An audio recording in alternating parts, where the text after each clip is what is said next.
Welcome to the Savvy Leader Podcast, the place for growth, learning, and inspiration for leaders just like you.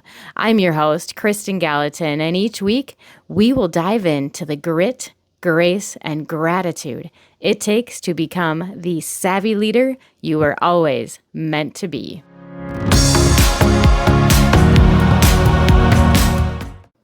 Hey guys, welcome back. It's the Savvy Leader Podcast, and I'm excited to have you as we continue our deep dive into the ongoing money series. And today, it's just you and me. So we're kicking off a special segment that I like to call From Scarcity to Strategy. This is the last episode of our money series, but it's going to be the first episode of a new bundle of episodes that I'm calling My Journey. This is your insider scoop, behind the scenes insights about why I make the decisions I make, where it all comes from, and why I am who I am. So buckle up. We're going to dive in and talk money. Let's go. For most of my life, you guys, I ran the Money Gauntlet. I've been wealthy and I've been so broke I was shopping secondhand for Christmas gifts. Totally true. I've signed rental properties back over to the bank, and yet I never really talked about it. I just didn't share that side of things often. Maybe I felt a little embarrassed because I wasn't properly managing my money, or maybe I wasn't just too keen on airing that kind of dirty laundry. I look back on some years when maybe I divulged a little too much in professional settings, and while I don't think I damaged my reputation per se, I just really didn't want to be remembered for things like that. I want to be remembered for the good that I do and the positive impact that I have, not the struggles and challenges all the time. But yeah, it's true. We all have them. Whether it's money or mindset, something's out there that's dragging us down from time to time. Money is kind of a charged topic, though. I really never grew up where we learned money management, and the home I grew up in was financially strapped. My mom made do, and we figured it out, but I didn't really learn any money management skills or the good habits it takes to ensure I'd always have the money I needed. My cycle was relentless. Earn, pay, earn, pay, earn, and pay some more. Money was always flowing in, and then it was definitely always flowing right back out. I believe this silence, this stigma, is what kept me trapped in that endless cycle. As a savvy leader, though, I really want to confront this today. I'd like to pull the thread that runs all the way through financial success. And it's our personal relationship with money. Let's explore what I've learned from some really deep thinkers, and hopefully I can give you a holistic roadmap that includes mindset, the model, the behaviors, and even the meaning of money. It begins at the beginning, though, and that's the foundation. Because if your thoughts about money are broken, your bank account will be too. My biggest mental block was a very defiant one. I didn't want money to have a hold on me. I'm pretty independent, and the last thing I needed was money dictating what I could and could not do. I truly believe that my value is not defined by money. I'm not really impressed by big houses and fancy cars or clothing. Nevertheless, I think this served me pretty well, and if I could, I would totally work for free. True, because my satisfaction comes from the hard work, the process, the finish, and the absolute satisfaction of helping clients, bringing joy, putting smiles on faces, alleviating stress. Money's value for me is what I can do with it to bring the joy. And that perspective, though, while honorable, was still really rooted in this fear of control, I think, and I need to reconcile this inner rebellion. So I found some smart people that wrote some really great books. So let me share some of these ideas with you. Your thoughts create your reality. You have to protect your thoughts, but more importantly, guard the words that come out of your mouth. If you don't want your thoughts to come to fruition, you'd better not breathe life into those words. The core lesson from books like As a Man Thinketh is simple. Your mind is fertile ground, and whatever seeds you plant, be it thoughts of lack, fear, or endless struggle, will eventually produce that harvest in your life. Train your brain to think positively, abundantly, but first, you'll need to define what wealth means to you, and we're going to get into that soon.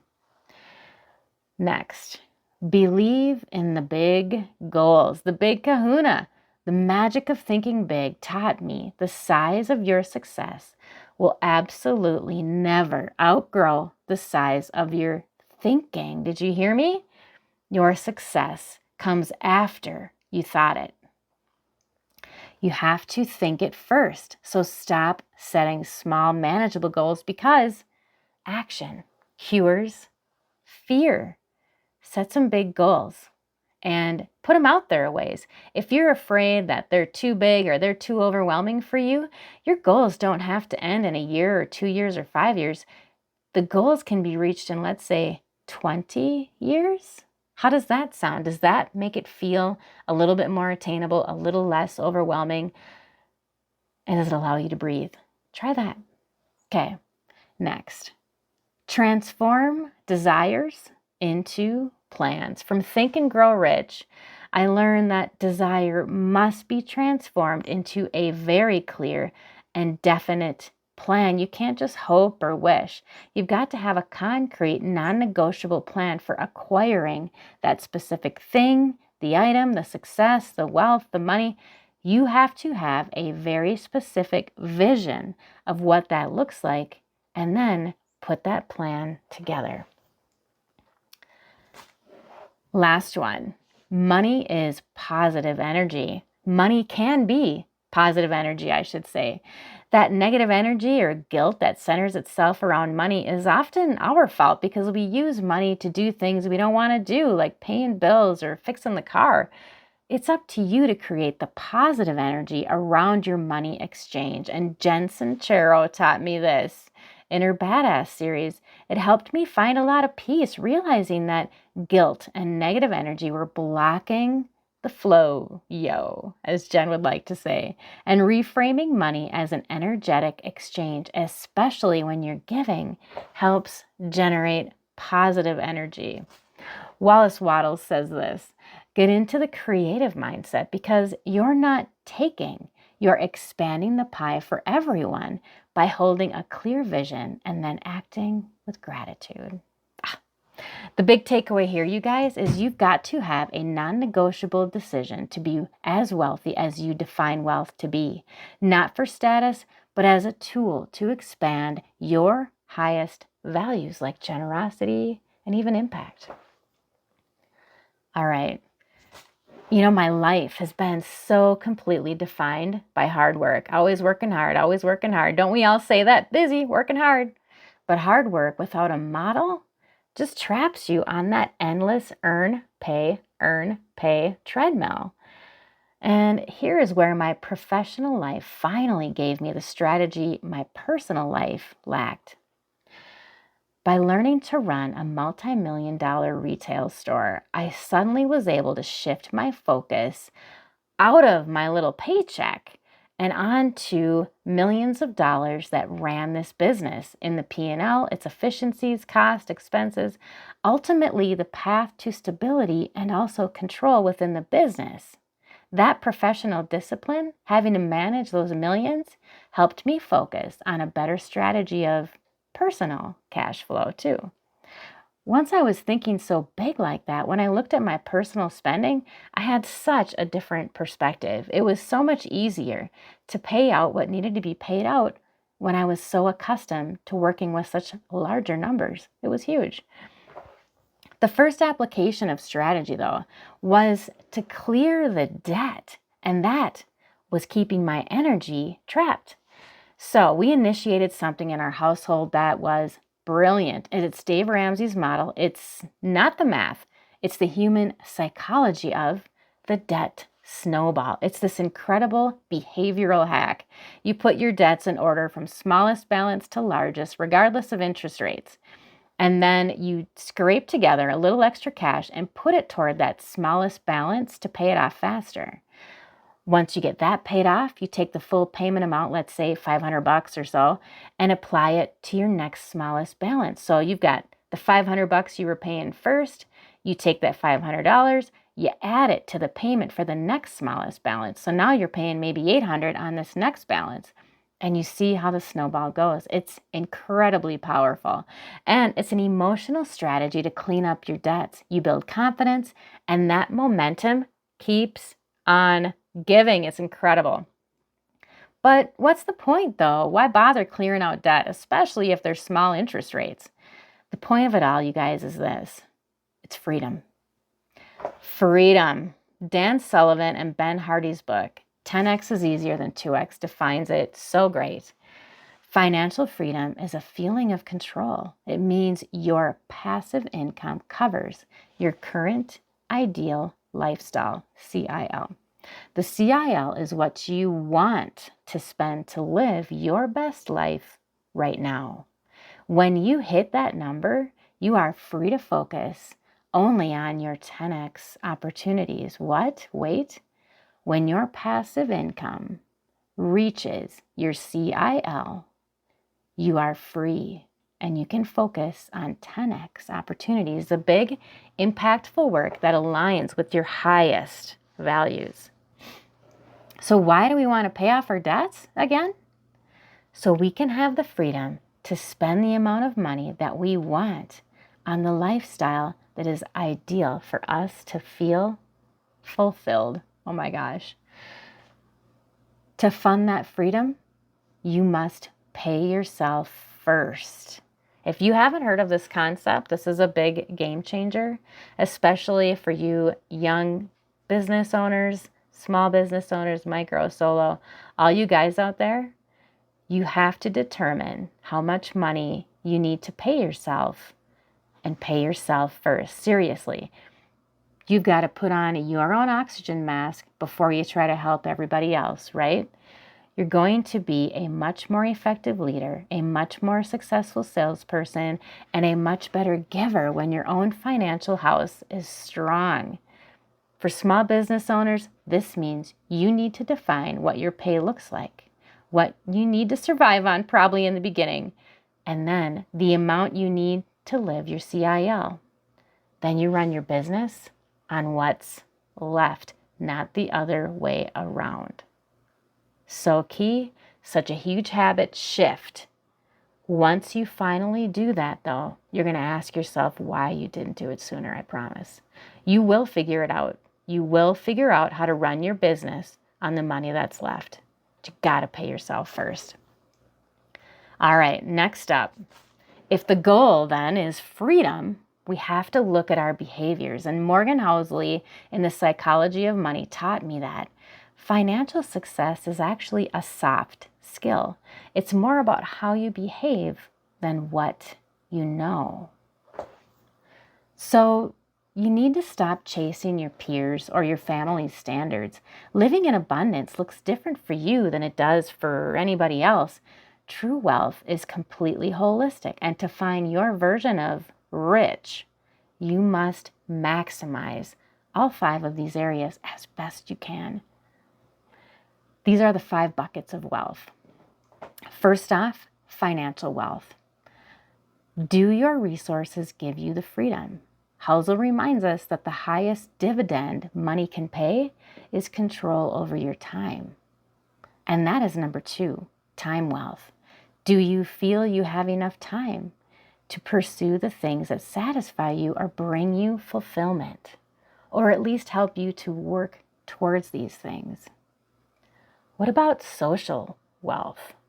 Do you feel supported by your family, your friends, and your community? What's your social bucket look like? Is it where you want it to be? Physical wealth. How are you prioritizing your health through nutrition and exercise? This should almost be number 1 because it has an overarching effect on all of the other areas, absolutely. And mental health is the next one. Do you have inner peace, resilience, and curiosity still? Are you still living in curiosity? How satisfied are you feeling day in and day out inside your head? Your goal is to fill all 5 of these wealth buckets, or at least start working towards what filling them up looks like. The next step in this particular segment is to discuss the ultimate application of mindset to income. I like to live by one single, very important motto when it comes to pricing and negotiation of my products and services. That is this: if you don't see your value, you can't expect anyone else to either. This is so critical when you're pricing your products or even negotiating your next salary. Value yourself highly because people want to pay you for the quality that you provide. Honor the value that you create. Your income ultimately determines the ceiling of your savings rate, so value yourself to continually raise that ceiling. Assume that people want to pay you for your full value and your full service. Offering discounts every time you meet somebody really just defines your value on a regular basis, and that's not the mindset that you want to be projecting. Save your promotions and your discounts for special events and opportunities, not everyday conversation or everyday client meetings. Practical habit, step 1. This is huge and so simple, but it's key for you to keep track of your spending habits. How are you going to do that? If you're not already reviewing your bank statements or your financial accounts of where your money is going, you need to start at least quarterly, because my friends, you can see it right there in black and white, exactly where all of your priorities lie, because your bank account does not lie. Make adjustments to your spending habits that align with your values. Don't wait, start today. All right, so now that we've gained the freedom, we've defined our holistic wealth, now let's come in for a landing with the big payoff. My personal truth is this: you don't get to take it with you. And why would you want to? I found all of my final answers in Bill Perkins' book, Die with Zero. Maximize your life's fulfillment. The goal isn't maximizing your net worth at death. It's to die with zero financial regret. That's right. The memory dividend. Money spent on experiences like big family gatherings and sharing the joy pays compounding dividends and memories for the rest of your life and after. Don't defer these clutch experiences that have an optimal time window for enjoyment. Strategic generosity speaks directly to your purpose of bringing the joy.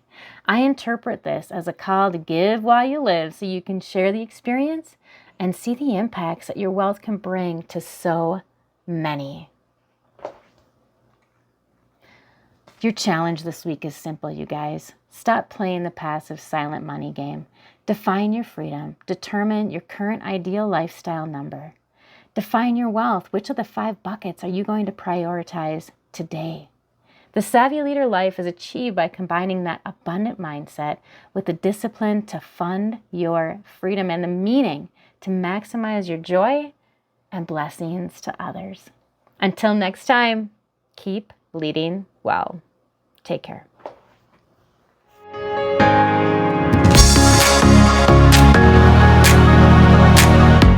Thanks for listening. We hope you enjoyed this episode of the Savvy Leader Podcast.